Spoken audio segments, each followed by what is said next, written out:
Archaeological evidence is the main source of knowledge about the Maya ball game, which was played at various levels from sport to ritual. In the late Classic period, from 600 to 900 CE, the sport evolved into a structured ceremony, with Maya rulers participating in tournaments held at ceremonial sites. Even though there is little understanding of the game, numerous royal tombs display signs of ball playing, including sculptures on the steps and hieroglyphic writings documenting the game. In addition, most city sites contained a ball court, generally of slightly slanted walls and hoops rebuilt flanking the middle court area. The connection between ball-playing scenes and the architectural backdrop is still fascinating, as there are signs indicating that the sport was celebrated in grand amphitheaters, though generally played in small courts next to a temple. Understanding the historical significance of the ball game in classic Maya society relies heavily on the analysis of Maya art and hieroglyphic evidence. My name's Renee. You're listening to Detours in Archaeology. This is the ball game.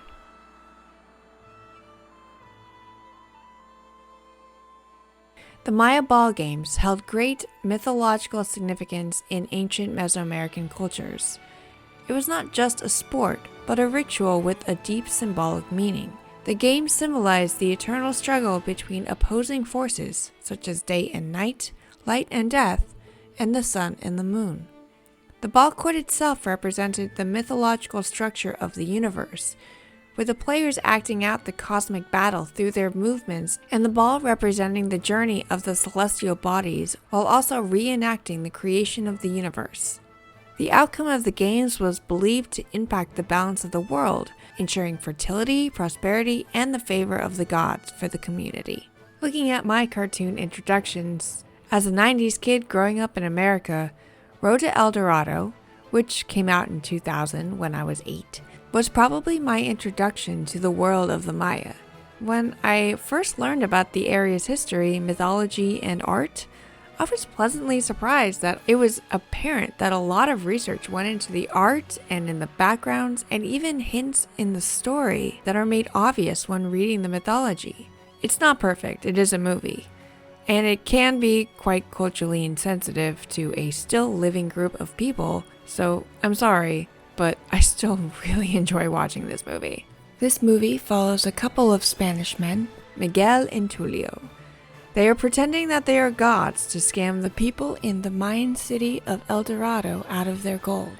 The whole white people as gods idea is truly an awful trope that was radically spread by Cortez and the missionaries after landing in the New World and being welcomed, if even just for the shortest time. But even if 100% true, the basis may be in the myths themselves, in which the gods are set to return from across the seas in the east, which are the heavens, after going through the underworld, Xibalba, in the west. This lies within the animated story, along with kind of the white savior trope, in which our two main white male characters are misidentified as the hero twins, and in one scene, they do have to play the significantly culturally recognized ball game known as Poketok, which the original hero twins invented. In the movie, the stela outside the entrance depicts the twins riding the plumed or flying feathered serpent god Quetzalcoatl or Kukulkan. And in the lower right corner of the stela is a maiden offering the gods a head. This is supposed to reflect what happens later in the scene and is a turning point or the rising action in the movie. This demonstration of the research done by the artists is super neat because it feels reflexive of the daughter of one of the lords of Xibalba returning the head of the hero twins' father after they were brought back to life. After this tense standoff, the protagonists are led on horseback to the city with the woman Chell. Another part of the rising action of the story, and a huge turning point, was when Miguel was cut in the head while they were playing the ball game. The gods are not shown to bleed in Maya artwork. Whenever snakes are depicted erupting from a body, these are generally human sacrifices, and it means that they are gushing blood. blood was and is extremely important. It is tulel, or life force, after all. And bloodletting, the piercing of the penis or the tongue, was a normal thing for royalty to do, but for the normal games, it wouldn't make sense for a good player to be killed at the end of every game. One of the antagonists in the movie, Zaklogan, was probably taking the Popol Vuh way too literally when he wanted to sacrifice everybody. Comparing the movie to real life, the first thing that stands out is that the walls are way too high. The movie example of the game is overblown, but of course gods can do anything, I guess. But the human warriors they were playing against wouldn't stand a chance, and not just because they think the main protagonists are the gods that invented the game either. The high vertical walled ball court is most likely modeled on the ritualistic ball court at Chichen Itza in northern Yucatan, Mexico.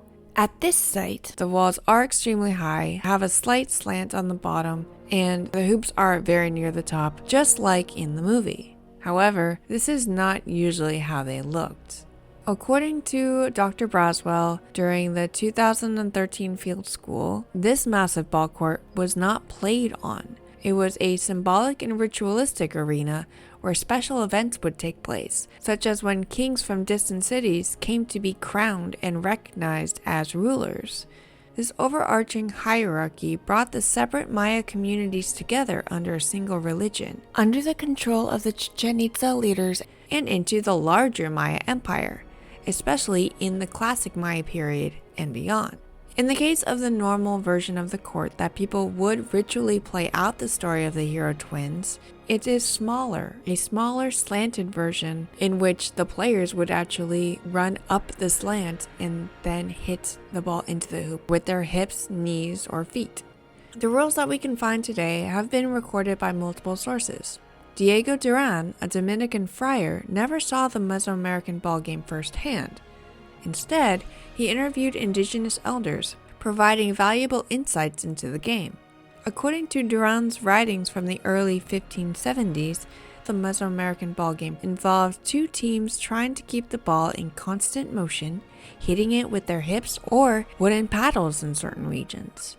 Points were scored by driving the ball into the end zone or the opposing team making a mistake.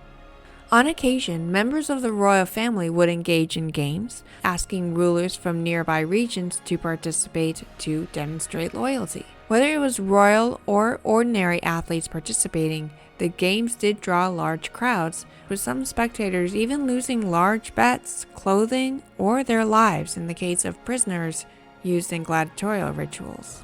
For the Maya, the ballgame served various purposes, including being a sport for the youth, a public spectacle, a cosmic conflict reenactment, and even a game played by the gods to create the world. The earliest known ball court dates back to 1400 BCE in Guatemala, with rubber balls from 16 BCE possibly being the oldest artifacts of the game that still exist. The Spanish, upon encountering the ball game in Mesoamerica, were intrigued and even brought indigenous players over to Spain to demonstrate it to King Charles V. However, due to its association with human sacrifice, the Spanish eventually banned the game as part of their conquest of the region. Regarding the hoops, Duran mentioned that on occasion the ball would pass through a hoop positioned in the middle of the alley. A researcher named Helmke stated that if that occurred, the entire game would come to a halt and the individual who scored the ball would be celebrated as the ultimate winner, kind of like the Seeker in a game of Quidditch in Harry Potter. However, he did not mention that as the objective of the game. He mentioned that it could occur occasionally and it was extraordinary. In addition, Helmke mentioned that the majority of ball courts in the Mayan region do not even contain hoops. If a player does make a point that wins the game, the audience would run away because they would have had to give the winners anything that they wanted from what the rich audience members were carrying. This is according to Dr. Braswell in 2013. I still am not sure whether the losers were sacrificed or the victors in certain cases, but it just doesn't seem very likely, because as a sacrifice, the winners would have been heroes and therefore more valuable to the gods, like when the hero twins killed themselves. But if a king was playing for ritualistic reasons, and he would win, I assume, respectful for the heroes, he obviously wouldn't have been killed. But if the whole story about the rich audience having to give the winners money or whatever they had on them was true, at least sometimes, then the rich who were watching the game wouldn't have to lose any money. Human sacrifice would not have been universally condemned and could and would have been viewed positively following military triumphs, much like in the popularity of the gladiator battles in ancient Roman arenas. In ancient Mesoamerica, the relationship between sports and sacrifice is complex and diverse. While sports in ancient Mesoamerica were well liked and sometimes included sacrifices, unlike with gladiatorial combats, these offerings were not a central part of the game. The concept of regular sacrifices following the match may have come from the Popol Vuh. This Maya creation myth began as an oral tradition and was later written down by an indigenous leader and then recopied by Dominican friar Francisco Jimenez in the early 1700s. This narrative includes the underworld gods defeating humans in a ballgame and cutting off their heads. Then, eventually, humans emerging victorious in the second match and dismembering the lords of Xibalba. Not all of the mythology is reflective or true to life, especially as morality changes with time. Artistic designs on a few ball courts with skulls and bones also contributed to the myth of human sacrifice. It is uncertain whether these references should be interpreted literally, and is still grounds for academic debate. But in general, the relationship between sports and sacrifice is intricate and subject to different understandings. Now we can finally dive into the myth of the hero twins and their role in creation, as it's been codified. The Quiché Maya of Guatemala wrote the Popol Vuh, which means Book of Council or Book of the People. It was written on paper bark during the colonial period. This book reiterates the Maya oral traditions and describes the Maya people's creation myth and cultural history. One version tells of a couple of grandfather and grandmother creator gods named Xipilococ and Ximocane, who originally fashioned the Popol Vuh from a watery space or void. Even though the universe had already been through a series of creations and destruction cycles, each subsequent new world was imperfect. The gods had created the divided universe and filled the earth with birds, animals, fish, reptiles, and forests to sustain themselves, but the gods needed more than nourishment. The gods needed worship, which animals couldn't provide, so they created humanity. The task of creating humankind was full of issues, though. The gods initially tried to create humans from clay and wood. Still, these beings were doomed because they could not offer what the gods desired, which was worship, admiration, and blood. Because early tests were unsuccessful, the gods still required offerings and prayer to sustain them, so they tried more human experiments. Skipping ahead in time towards the end of the creation cycle, a great flood covered the entire world. The sky fell on the earth, and the stars, the moon, and the sun were extinguished. This caused darkness to fall, and from this darkness, an arrogant and hideous bird monster declared and proclaimed himself the newborn sun and moon. Next, and not necessarily connected, the grandmother creator god, Ximocane, gave birth to a pair of twins, but not the hero twins. One of the newborn twins was the maize god, Hunhunapu, aka One Ahau or Head Apu 1, his calendar name, and his brother, Fukub Hunapu, which literally means 7 Hunapu, who, according to a researcher Ko, was a mere double, mainly just made for a companion or as a reflection of Hunhunapu. In some versions of the myth, 7 Hunapu later married and fathered 2 sons named Hun Juwen and Hun Bats. But in others, 7 Hunapu had no children and, quote, remained a boy, unquote, while Hun Hunapu married and had 4 children, named Hunlapu, Xbalanque, one monkey, and one artisan. Two of these were the hero twins, Hunlapu and Xbalanque, but they wouldn't be born until the story moves into the underworld. Further along into the creation story, Hunlapu and Seven Hunlapu were extremely fond of and very good at playing a game of ball, bouncing the rubber ball up and down all day. The lords of Xibalba, or the place of fright, the underworld, were enraged at all the noise from their upstairs neighbors.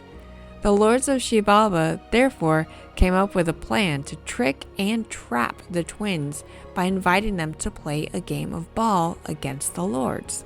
This worked, and once the brothers were trapped, the lords inflicted a series of horrible tests and experiments upon the brothers in several fear-inducing chambers. Afterwards, the twins were sacrificed, and the maze god's head specifically was hung from either a calabash or cacao tree. After some more time passed, one of the daughters of an underworld god walked under the tree and noticed the head of Hunlapu hanging from it, and it spoke to her. I'm not sure what it said to convince her, but she raised her hand and it spat on her, causing her to become impregnated. 6 months later, the still pregnant daughter of the underworld lord was kicked out in disgrace since she was carrying a child of the maze god. On the surface, the creator god grandparents sheltered her, as they would soon be the grandparents of her underworld children, the hero twins, which, as I said before, were named Hunlapu and Xbalanque. As they grew, they learned to be blowgunners, hunters, ball players, and tricksters. The hero twins' half-brother Hunbats and Hunchuen were jealous of them and tried to trick them into becoming monkeys or monkey men. Them as monkey men were later considered demigods and patrons of music, writing, carving, and in fact all of the Maya arts. So that plan of revenge or bringing them down to size did not work out. The hero twins worked to rid the world of monsters, killing the bird monster and 2 others, which were a volcano and the creator of earthquakes. And then the gods watched and waited for the hero twins to go and defeat the underworld gods of death and decay, which would allow the creator gods to receive the best materials to make humankind. Like their father and uncle before them, they decided to play a ball game in the makeshift ball court on the surface. Again, such a ruckus was made on the underworld roof that the twins were summoned to the underworld and placed in a horrifying death chamber. But, unlike their father and uncle before, they were able to turn the tables on the Death Lords by tricking them into playing a ball game, and this time they defeated them. However, the hero twins knew they would suffer the same fate as their uncle and father before them, so they committed suicide instead. Fortunately, the gods of the earth were saddened in the wake of their deaths, so the hero twins were resurrected and promptly slayed the Death Lords and resurrected their father, Hunlapu, the maze god. With this victory, the world tree, the Zeba, grew up from Xibalba, splitting the surface of the earth in 2, becoming a new ball court, and lifting the sky, giving the earthly gods space and time to focus on creating the perfect human beings again, creating them out of a doughy mixture consisting of ground maize and blood, who would be the Maya, and they were suitably grateful to the gods for their creation. The many times that the game would be played was more of a historic or mythic reenactment of this momentous story. And when human sacrifice was involved, as depicted in the carving of skull racks, it would be done in a way that was both religious and political. For example, if a territory had recently been conquered, the new captive soldiers would be forced to play. As they would be injured, hindered, or forced to lose, they would have been sacrificed after the game to demonstrate the might of the victorious Ahau and his city. The game was played in several different areas, and as one would see all the ball courts around the whole Maya region, the myth wasn't the only thing that spread. These ball courts, quote, appear outside the Maya area at Teotihuacan, El Tajín, Tenochtitlan, and in various central Mexican codices, which began at the Olmec site of La Venta, with the Maya serving as the prime example. Elements of this cosmopolitical pattern were so widespread that this overall pattern served as an ideological foundation of the Mesoamerican civilization from the time of the Olmec until the coming of the Spanish. Unquote. Gutierrez, 1996.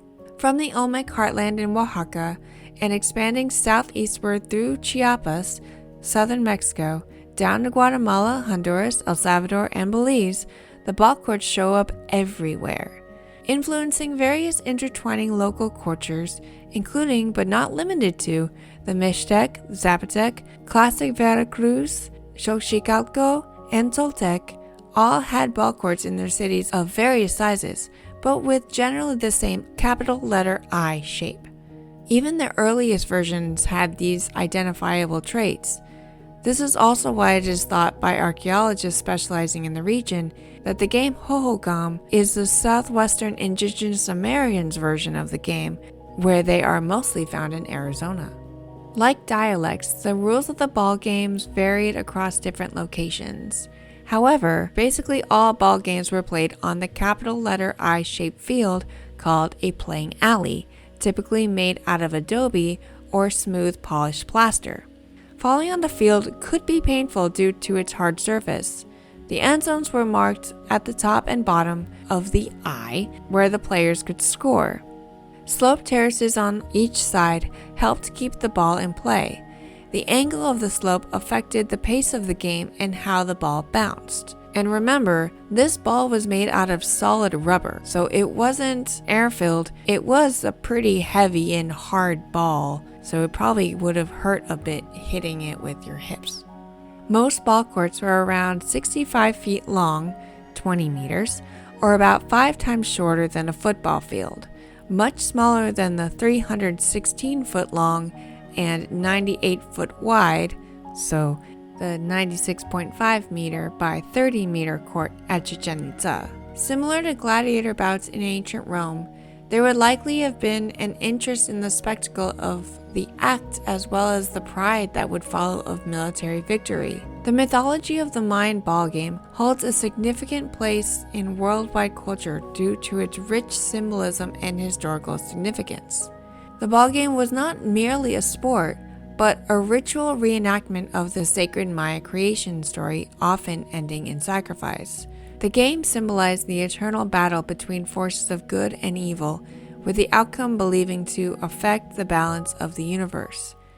Today, the legacy of the Maya ball game lies in various forms, inspiring art, literature, and even modern sports. Of course, a movie, animated or not, is not going to get it all right. But the thought and work put into the scene, and really the movie as a whole, just goes to show that its enduring significance serves as a reminder of the deep connection between ancient traditions and contemporary cultures around the world. As a fun aside, Chell is the name of the woman who couples up with Tulio and helps the two guys. She is the one that basically gives life to their scheme, and the word Chol also means soul. It's not quite the same, just one more connection that seems kind of fun and well placed. Thank you so much for joining me as we dive into a little bit of the history of the ball game and mainly how it's depicted in an animated movie compared to what it would have been in real life, or at least what we can see in the myths. Whether you've heard my episodes before or if this one is your first, I truly appreciate your time and interest. I would like to apologize for any names or pronunciations I get wrong. I do make hearty attempts, but of course I make mistakes. I really want to learn, so please, if you have any comments, corrections, any questions, or if you have an idea of something for me to delve into, you can comment directly on whatever podcast app you're listening to. Email me directly at detoursinarchaeology@gmail.com or head over to my website at detoursinarchaeology.com and go to the contact page. I'd especially like to thank my Patreon supporters. If you'd like to join them, head over to my channel's page at patreon.com/detoursinarchaeology, where for less than a Tide stain remover pen per episode, you can sign up to be one of my cultural resource technicians, with which you get extra goodies every week, like bloopers, more writing, or photo blogs that are not on my Instagram. You can follow me on Instagram to catch the latest photos at Flying Sepida. Sepida is spelled S-E-P-I-I-D-A. It is the family name for cuttlefish without the E at the end. And don't forget to sign up for email notifications at my website after you read a bunch of different articles. Every Wednesday, I have either an article or one of my personal illustrations posted, which you can get for yourself at the second level on Patreon. Another way, arguably the best way to support the podcast, at least for right now, is to subscribe, rate, and review, as this can help it reach a wider audience and kind of get the word out to the general public, and maybe inspire some new people. All the music used was by Scott Buckley, who you can find at scottbuckley.com.au. The fun fact of the week is that Mount Everest isn't the tallest mountain on Earth. The twin volcanoes, Mauna Kea and Mauna Loa in Hawaii, are both taller than Mount Everest. Mauna Kea is 13,803 feet, which is about 4.2 kilometers above sea level. Mauna Kea's total height is 33,500 feet, which is 10.2 kilometers, making it taller than Mount Everest, which is 29,029 feet, approximately 8.8 kilometers above sea level. Can't forget the oceans. If you know any true fun facts, please share them with me and I'll relay them to everyone who listens, and you'll get your own shout out. I'll see you soon for another detour into archaeology. I truly appreciate the opportunity and your generosity for listening to me as I stretch my creativity muscles and fool around and have fun with this a little bit. Try and experiment and see what works and what doesn't. Thanks again.